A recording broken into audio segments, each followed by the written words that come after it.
নিচে একটা দিয়ে দিলেন কেন? ভালোই লাগে, দুই নায়িকার মাঝখানে এরকম একজন মানুষ দাঁড়ালে ভালোই লাগে। কাকে যেন বিয়ে করতে চাইছিলেন একটা সিনেমায় ছবি লাগায় রাখতেন মুখে, অপু বিশ্বাস। অপু বিশ্বাস। যাই হোক, তো এই সিনেমায় আমার সঙ্গে ফিল্ডিং মারছে। তাই আমার সঙ্গে আসলে অনেকে লাইভে আছে ফিল্ডিং মারামারি পরে। সংক্ষেপে ছেড়ে দিচ্ছি।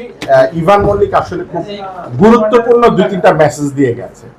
আলমের যে কথাটা আমি প্রথম মুগ্ধ হয়েছিলাম, আলম বলছে ভাই আপনারা জানেন যে বিদ্যা বালানের একটি ছবি খুব হিট হয়েছিল, 3টা সংলাপ দিছিল যে বিনোদন মিডিয়াতে 3টে জিনিস দরকার, এন্টারটেইনমেন্ট এন্টারটেইনমেন্ট এন্টারটেইনমেন্ট।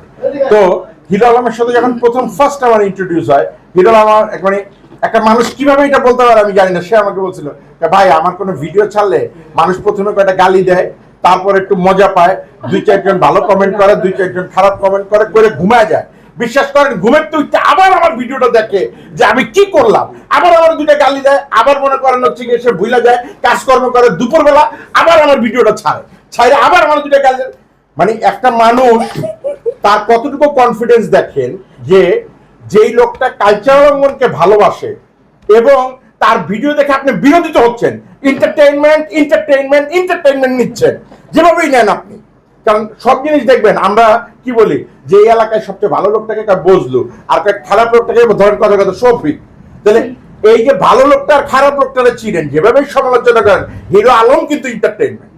তো এই এন্টারটেইনমেন্টকে নিয়ে রিস্ক নেওয়াটা অনেক কঠিন ব্যাপার, যেটা ইভান মল্লিক বলে গেছে। আপনারা জানেন যে আমি ইমপ্রেস টেলিফিল্ম চ্যানেলের ফাউন্ডার মেম্বার, সেখানে জন্মলগ্ন থেকে আমি কাজ করছি। আমার ইমপ্রেস টেলিফিল্ম আমাকে একটা চলচ্চিত্র দিতে পারে নাই, আমি বলবো এটা আমার ব্যর্থতা না। আমি 2001 সালে 150 নাটক অন এয়ার দিছি অ্যাজ এ ডিরেক্টর, আমার যোগ্যতা আমি প্রুভ করছি। আমি 2 দিনে ওই সময় টেলিফিল্ম বানাইছি, আমার যোগ্যতা প্রুভ করছি। বাট আমার হাউস আমার প্রতি বিশ্বাস রাখতে পারে না। কিন্তু হিরো আলম যে শুধুই এন্টারটেইনমেন্ট, যার সঙ্গে অনেক সিনিয়র আর্টিস্টরা কাজ করতে চায় না, সেই ছেলে কিন্তু আমার উপর বিশ্বাস করছে।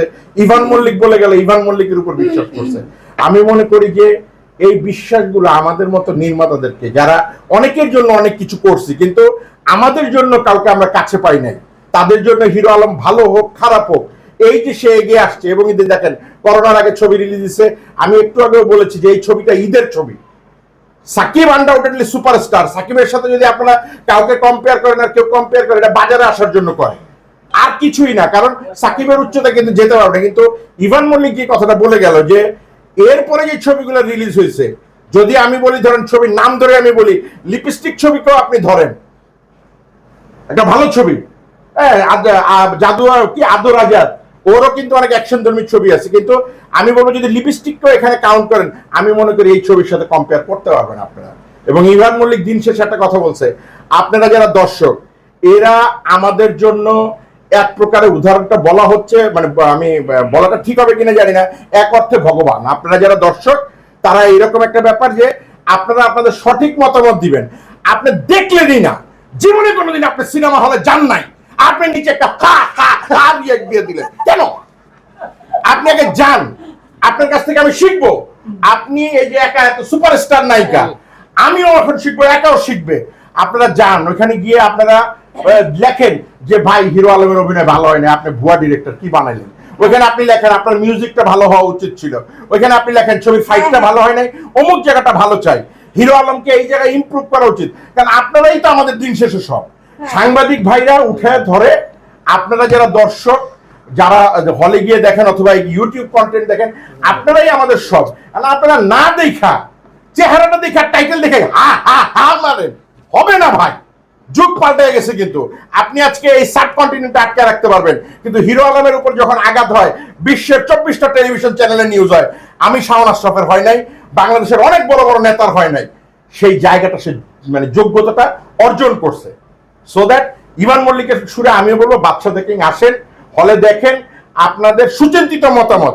আমরা যদি হিরো আলমকে নিয়ে ভুল করে থাকি অবশ্যই আপনারা এটা বলবেন। আমি 100 বার বলতে চাই, আপনারা বলবেন, আমরা শুধরে নিব।